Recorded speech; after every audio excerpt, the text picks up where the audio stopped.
one of the things that attracts me to bird photography is that when you see birds, you see them flying around and it's a bit of a blur while you're watching them.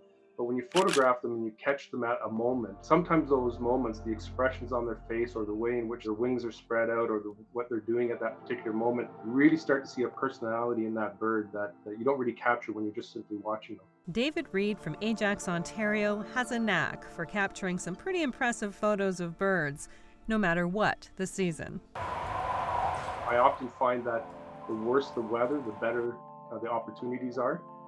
So I'll often be out in minus 20 degrees trying to capture some photos. The birds are still there; they're still active themselves. So what kind of birds are out there in minus 20 degrees Celsius? In the winter, I'm mostly seeing chickadees, cardinals, blue jays, a couple of different woodpeckers. We might think about birds showing up in the spring, but many are just passing through. In the springtime, you're definitely getting that migration. You're getting a lot of opportunities. You could see thousands. I mean, often I'll go out kayaking and either kayak on Lake Ontario or kayak up some of the streams and creeks, and you can sneak into certain areas and you can see hundreds of them flying in at a time. And often they're there only for a day or two and then they're gone heading north. So going out often is key.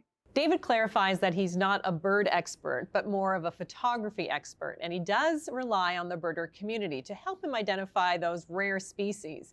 He also checks out his weather app, but insists that weather will never stop him from going out to shoot.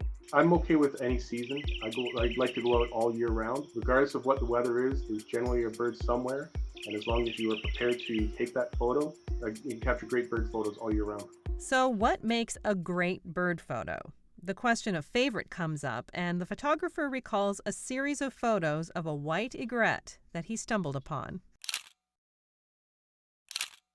As I was kayaking towards it, the egret took off. And it took off and came out into the light, and I captured a series of 4 shots. And those are my favorite ones.